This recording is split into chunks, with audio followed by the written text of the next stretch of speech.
Le 31 décembre 2025, Sergio Jiménez Ramos, connu sur Internet sous le nom de Sancho, lance un live privé. Il a 37 ans. Le principe de ce live, c'est simple. C'est des personnes payent pour lui demander de faire des défis. Et ce soir-là, les défis vont beaucoup trop loin.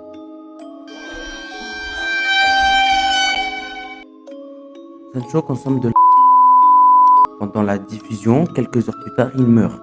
Oui, il meurt alors que la diffusion est encore en cours. Là, ça vous choque pas, peut-être que ça devrait vous choquer, peut-être que ça vous choque pas parce que ça arrive souvent.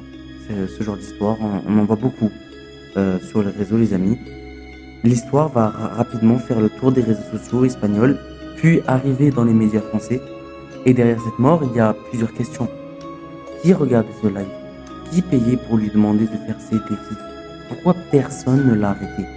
Et surtout, comment est-ce qu'on est arrivé à un point où quelqu'un pouvait être payé pour mettre sa propre vie en danger devant une caméra? Parce que même si on n'est pas payé directement, on l'est quelquefois indirectement. Vous verrez certains exemples dans cette vidéo. Aujourd'hui, je vais vous raconter l'histoire de Sancho. Comment il est devenu connu sur Internet, comment fonctionnaient ses lives privés et ce qui s'est passé pendant ces dernières soirées. Et surtout, on va revenir sur ce que les enquêteurs cherchent encore à déterminer.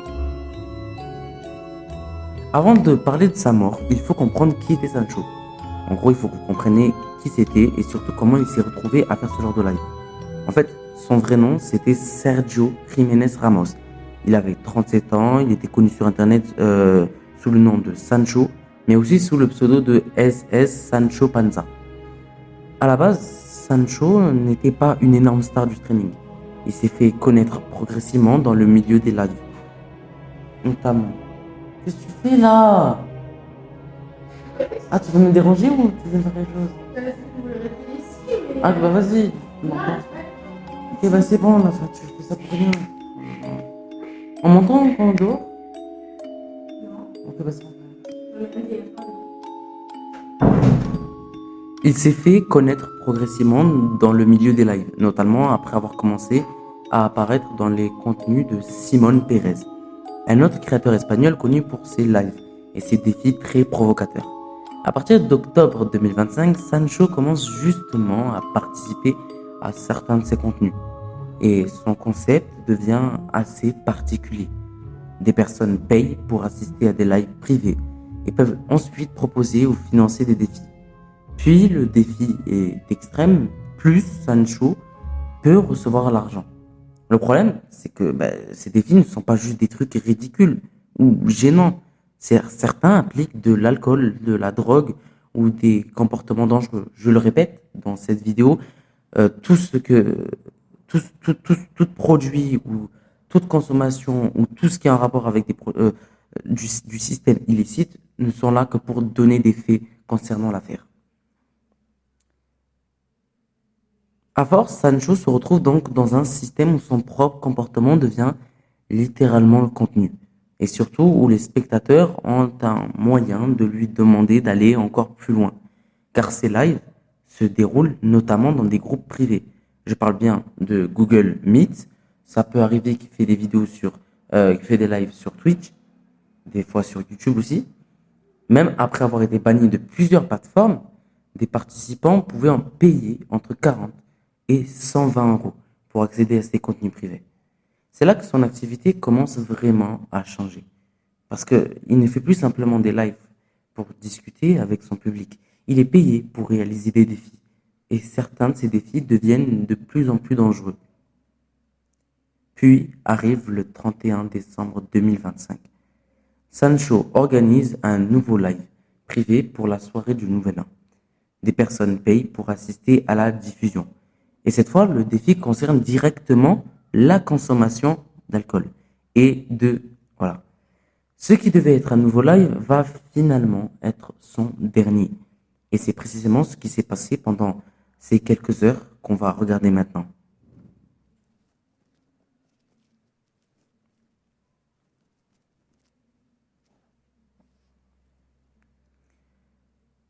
Juste avant de continuer cette vidéo, n'oubliez pas de vous abonner, d'activer la notification, de mettre un gros pouce bleu à cette vidéo et ça me soutient énormément, ça me permet de continuer les vidéos sur cette chaîne puisque j'aime bien le thème.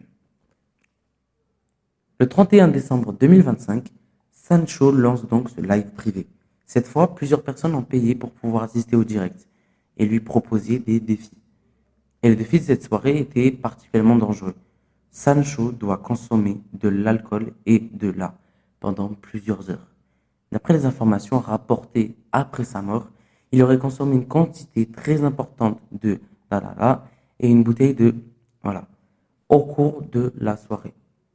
Les chiffres qui circulent viennent notamment du récit de Simone Pérez, qui affirme avoir été informé de ce qui s'était passé.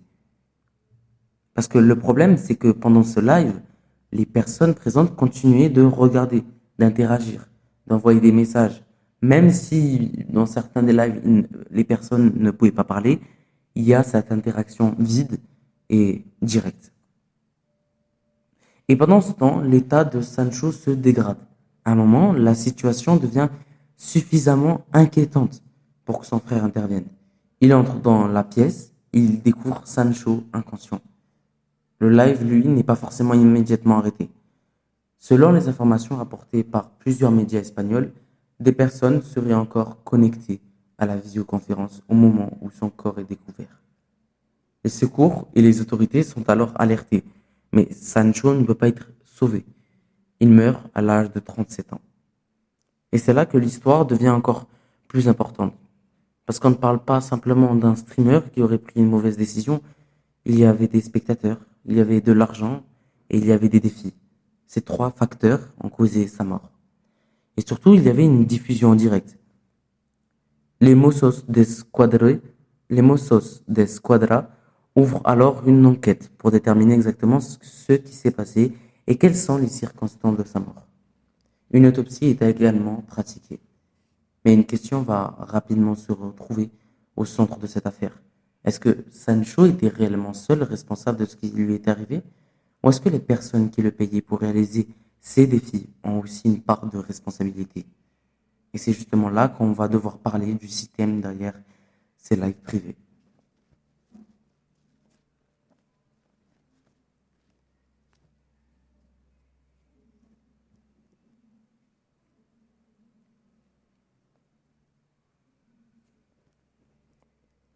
Après la mort de Sancho, ce qui va surtout attirer l'attention, c'est le fonctionnement de ces lives privés. Après la mort de Sancho, ce qui va surtout attirer l'attention, c'est le fonctionnement de ces lives privés. Parce que Sancho ne faisait pas ça complètement seul. Le système avait déjà été utilisé par Simone Pérez, qui avait développé une communauté privée de spectateurs payants. Les membres pouvaient payer entre 40 et 120 euros pour accéder au live et participer à un groupe Telegram. Et Sancho s'était rapproché de ce système quelques mois avant sa mort. Le principe était simple.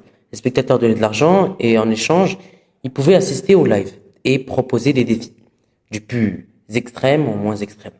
Donc forcément, plus le défi était extrême, plus ça pouvait attirer l'attention. Et Sancho avait commencé à reprendre ce modèle-là. Le problème, c'est que certains défis étaient directement liés à la consommation de drogue et d'alcool, donc directement à sa santé. Et le 31 décembre, c'est précisément ce système qui va être utilisé pendant son dernier live. Après sa mort, Simone Pérez va prendre la parole publiquement. Il affirme notamment qu'il avait déjà averti Sancho des dangers liés à la quantité de cocaïne qu'il consommait. Mais cette déclaration va aussi provoquer beaucoup de réactions. Parce que une question devient inévitable.